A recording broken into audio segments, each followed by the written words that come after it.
This is Andy with Quality Stocks. Today's Friday, September 17th, 2010. And today we're going to take a look at ABTL.com. This is a NASDAQ global market stock trading under ticker ABTL.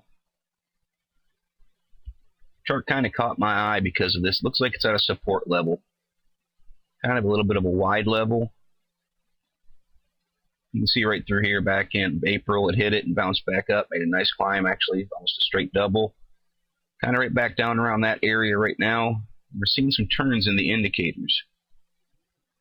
So we've got the MACD broken through this downtrend, starting to trend back to the north.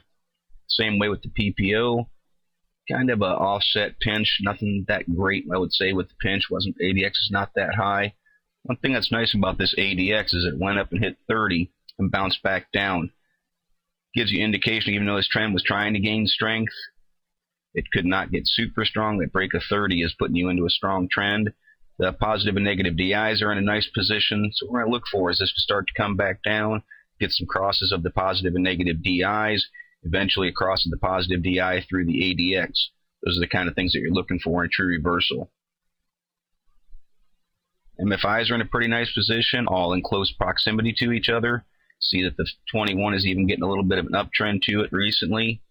So they're positioned pretty nice as well. The accumulation distribution has obviously been trending sideways now for quite a while.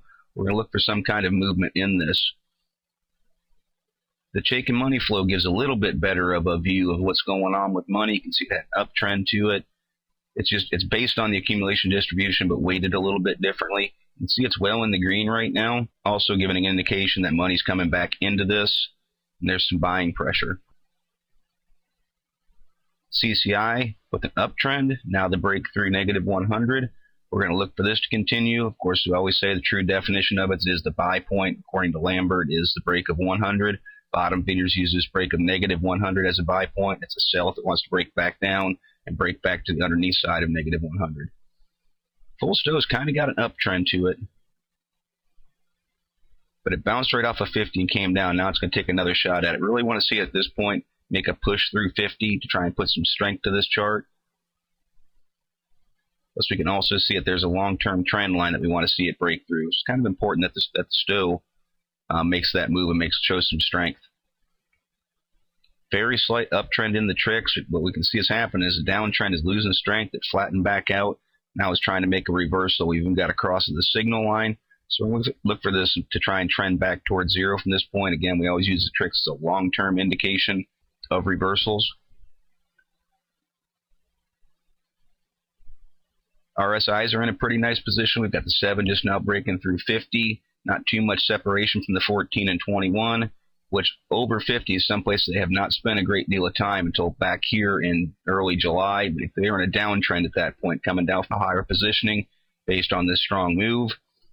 So we want to see this. They're starting to flatten out now. We want to see these guys try and make a curl and move back up and break through 50. That'll, again, add more strength to this true reversal. From a support and resistance level, we're really going to want to see this bottom support hold. You can see right there around 77. Stock closed at 85. We always try and stay within 10% with the bottom support. Going to see some resistance right here in front of it. The 20-day moving average is at 85. See the price per share closed at 85. And right through here was a pretty good support, and then resistance level within the last month and a half. So it's going to be important that it breaks through that. We're probably going to need to see volume pick up at least a little bit to get through that area.